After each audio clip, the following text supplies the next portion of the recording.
Hello, everyone, and welcome back to English with Khishar. I'm Khishar, and I'm so happy that you're here with me today. In this episode, we're going to talk about something that every English learner struggles with. Have you ever learned a new word, understood a grammar rule, or listened to an English lesson and thought, yes, I finally understand this, but a few days later you couldn't remember it? If your answer is yes, don't worry. It happens to almost every learner. The good news is that there are simple ways to make English stay in your memory for a much longer time. Today, I'll share 7 practical ideas that can help you remember English more easily.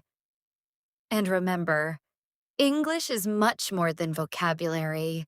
It includes grammar, pronunciation, sentence patterns, listening, speaking, and using everything together in real life. The first thing I want you to understand is that you should stop memorizing single words. A word by itself is not very useful. For example, if you learn the word busy, that's great, but when you want to speak, you might not know how to use it. Instead of memorizing only the word, learn a complete sentence like, I'm busy today. Are you busy right now? Or she's busy with work. When you learn sentences, you're learning vocabulary, grammar, pronunciation, and natural English at the same time. The same idea works with other words, too. Instead of writing only forget, learn sentences like I always forget names, I forgot my phone, and don't forget your keys. One word can teach you different grammar patterns without making grammar feel difficult. Another helpful idea is to connect grammar with your real life instead of treating it like boring rules in a textbook. Many students memorize grammar formulas but forget them while speaking because they never use them in real situations. For example, instead of only remembering the present perfect tense, imagine your friend asks, "Can you come outside now?" And you answer, "Yes, I've finished my homework." Suddenly, the grammar has a real purpose. The same thing happens with future plans. Instead of memorizing be plus going to plus verb, simply say, I'm going to study English tonight, I'm going to cook dinner, or I'm going to watch a movie.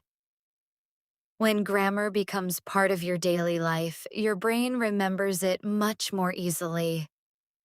Now let's talk about speaking. Many learners understand English in their minds, but when they open their mouths, the words don't come out smoothly. That's because your mouth also needs practice, not just your brain. Think of it like exercising a muscle. If you want to speak naturally, repeat useful sentences aloud again and again. For example, practice saying, "What do you want to do?" Slowly first, then a little faster every time.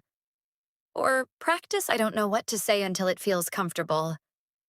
Don't worry about speaking fast. First speak clearly, then naturally, and speed will come later.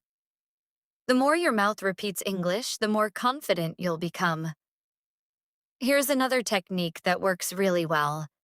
Take one simple sentence and change it into different forms. Let's say your sentence is, I study English. Now change it to I studied English yesterday. I'm going to study English tonight.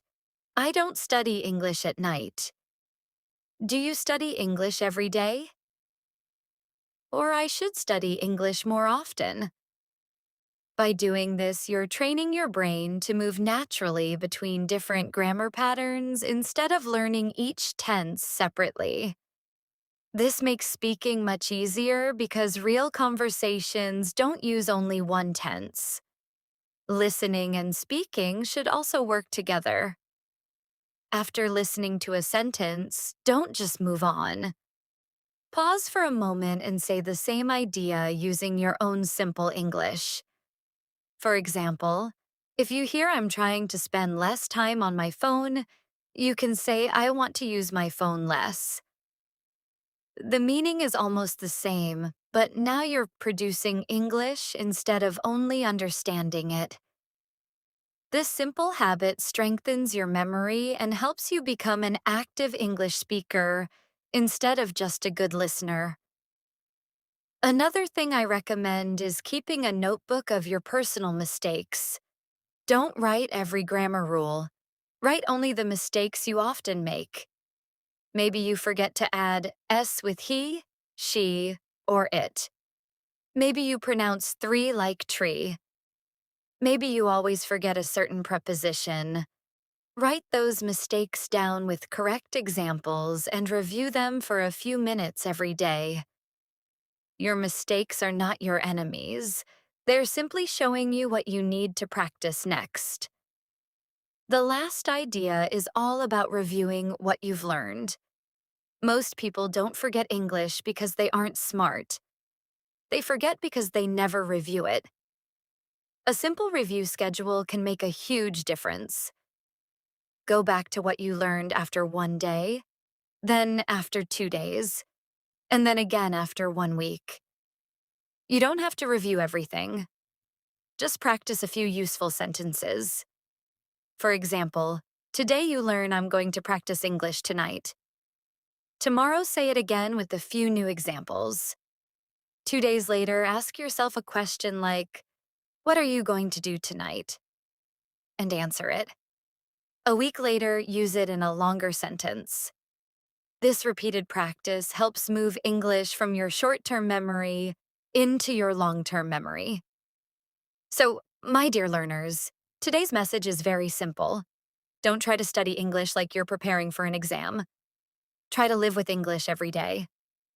Listen to it, speak it, repeat it, change it, review it, and use it in your own life. That's how real learning happens. Progress doesn't come from learning thousands of words in 1 day. It comes from using a small amount of English again and again until it becomes natural. Thank you so much for spending your time with me today. I hope this episode gives you new motivation and practical ideas for improving your English. If you enjoyed this podcast, don't forget to like, subscribe, and share English with Khishar with your friends who are also learning English. Keep believing in yourself. Keep practicing every day. And remember, you don't need perfect English. You just need English that you can confidently use when you need it. I'm Khishar, and I'll see you in the next episode. Until then, take care, keep learning, and have a wonderful day. Bye for now.